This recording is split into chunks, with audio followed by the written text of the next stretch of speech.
Bjørn Lomborg, I have to say this is actually exciting for me. I've been looking forward to interviewing you for over 10 years, never had the opportunity, and it turns out the Alliance for Responsible Citizenship was finally that opportunity. So thank you for having a chat. Well, it's great. Now, we are at the launch of the Alliance for Responsible Citizenship. You're one of the speakers. The theme here is a new story, or a better story, a better story. Your book, Best Things First, we'll talk about that in just a second. Yeah. I reread on the plane on the way over here. Oh, thank you. I think it ties in beautifully with that theme of a better story because you really are charting a better way. What's this about? So, and let me just take a step back because this is just part of it. Please do. It's really about saying, if you think the end is nigh, if the world is coming to an end, there's nothing you can do to really get people focused on and focusing on how can we make the world better, or you're going to be spending all your money, for instance, on climate change, which is a real problem, but then you're going to spend all of it because you think it's the end of the world. So we need to sort of back people off from this end of the world and then make them realize things are actually, in general, a lot better. And it's not rocket science. We live much longer. We've basically conquered most of poverty. We used to all be poor, and now it's only 10%. Look, it can be better, but we're much, much better off today. And that also means you can have hope for the future that things that work can actually make a big difference. And that's where this book and many other things come in. Then, you start saying, all right, look, things are better. They can get even better in the future. Here is how you can actually manage to make your impact. And so I think, to a very large extent, this art conference is a place where we can not only have the better story, but also get people to focus on very specific things. So some of the things we talk about here, this is for the poor half of the world. So these are the places where every dollar will do the very most good. So it's like dealing with malaria and tuberculosis. And it's about making sure that primary education works better. These are not rocket science things. They're not very sexy, and they're certainly not things that get a lot of attention when you think the world is ending. But it's actually something that could make a huge difference for a lot of people in the world. Okay, so sticking with ARC for a moment before we talk more about the book, why do we need a better story? What went wrong with the story that we had before? I'm not sure we had one story. Certainly for the last 20 years, if we have any one story, it is one of decline. It's the one of everything is falling apart.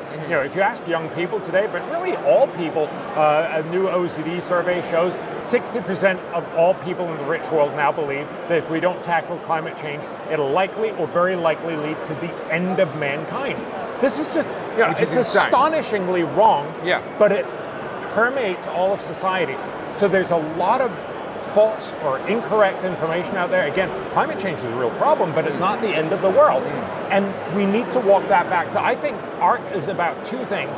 It's about realizing things are not coming apart in its entirety. There's still lots of problems. And we can actually see a movement forward and then start talking about what really works. And look, this is a big tent. There's going to be a lot of different people with lots of different opinions. I'm going to give my 2 cents. And I happen to think the important sense. But in reality, it's more about getting people to realize this is not the end. Let's be smart. So I reread this on the plane, as I said to you before. Absolutely brilliant piece of work. I love the fact, I really appreciate the fact that you've taken these comprehensive reports that are accessible. You can find them via the book. They tell you where you can find these reports and made them comprehensible to people like myself.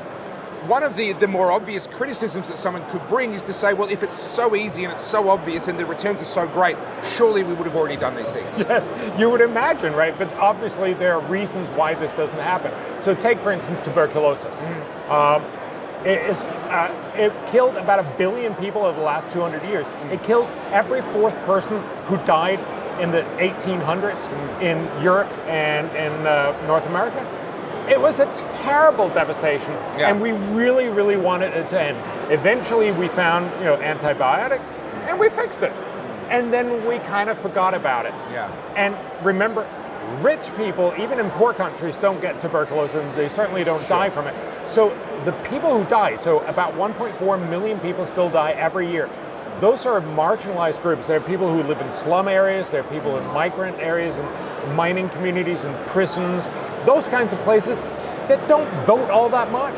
So there's a reason why it doesn't happen, because they don't have a voice, but it doesn't mean it's not something we should do something about. Likewise, when you talk to most parents about education in many countries has a lot of big problems, but in poor part of the world, it sucks. And most parents want politicians to spend more money. But unfortunately, when they spend more money, they very often do it ineffectively, but it's the way that it looks good. What we try to say is there are ways where you, for much less money, can do much, much more good. But you don't see it right now. This is about getting tablets with educational software in front of kids so that they actually learn at their particular level. We know from randomized controlled trials, this will give you, for every year you go to school, it'll triple your learning. It's just fantastic. But it's not something that parents go out and demand. They will rather say, I want lower classrooms. And sizes. The fun. And it kind of makes sense. I get why you would say, no, I want my kid to go in a smaller classroom. I'm a little worried about that tablet thing. But the point is, the classroom size does very little at very high cost. The tablet does a lot of good at very low cost, and that's why it's important to not just talk about what looks good on TV, what seems to work, but what actually works. All right, we don't have long, I'm aware of that. I want to get to as I read the book, one thing troubled me, and I want to push back on this because it felt to me like you were trying to have your cake and eat it too. In various parts of the book, you talked about saving lives and the benefit that would bring. You talked about immigration. I'm a libertarian, open borders, free immigration. I'm wholly on board that message. But you talked about immigration bringing prosperity to where the immigrants come to. But then you also talked about immigration bringing prosperity via a thing that you referred to as a demographic dividend in the countries that they were leaving, because there was more capital per person. And it felt to me as though there was a bit of having more people is good economically. Having less people is good economically. That's how it kind of read to me. So can you help me to understand, am I just reading this wrong? So the demographic dividend is in the maternal and newborn health chapter. It's the fact that if you give more family planning to moms, they will have fewer kids, and we know that one of the outcomes of that is that you can pay more attention to each one of your kids and actually invest more in them. That's a pretty well-established thing. For the migration chapter, I absolutely agree that there's huge conversations. It's much more politicized what is right and wrong. I'm simply making the economic point of saying if you allow more immigration, especially of highly skilled migrants, these migrants who otherwise would have been relatively poor have now the opportunity to become relatively rich in rich countries.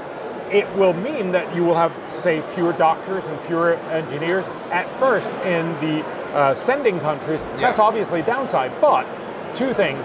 Partly it means that more people will want to become doctors because they can now go to these countries and make a lot more money. And because these doctors will send back remittances, that means, because these remittances are very certain, that means that more kids are actually going to get educated, for instance, and that overall means even the sending country is going to be left better off. But this is not a fantastic solution for the sending country. It's mostly a solution for the people who are moving and for the recipient country. Last question. You really do a wonderful job of painting the picture of sort of the history of the effort that's been put into trying to make the world a better place. You talk about the Millennium Development Goals extensively, the fact that they were already, most of them, on their way to being achieved at some point, but once they were defined and codified into the Millennium Development Goals, we saw an acceleration.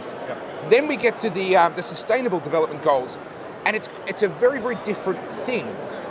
What happened between those two? What was the shift that allowed the Millennium Development Goals to be comparatively effective against the Sustainable Development Goals? Look, the Millennium Development Goals were essentially a few guys, and they were all guys in a back room in the UN who decided what should we do to make the world a better place.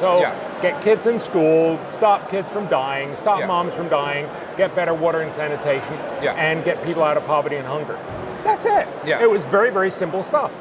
And I think everyone would agree. But there's also something wrong about just having a few guys making that decision for the whole world. And so the UN, not surprisingly, said we should make it more inclusive. Well, they sort of went to the other extreme of that and said, let's hear everyone. And you guy over there, it was just everyone. At one point we had, I believe, 1,400 different proposals. We ended up with 169, and in reality there's many, many more. If you promise everything to everyone, you're of course going to fail. So we've gone from something that was very concentrated and smart and simple to something that basically promises everything to everyone. we knew we were going to fail. Yeah. Now we can see we're failing, and what we're trying to say is, look, if you can't do it, all of it, maybe you should do the smartest stuff first, or the best things first. The best things first. Look, that's a fantastic place to finish. Best things first. I've read it twice. I highly recommend it. I think it's a fantastic book. And Bjørn Lomborg, this has been a life goal achieved for Wonderful. me. What a pleasure. Thank you so much. Thank you.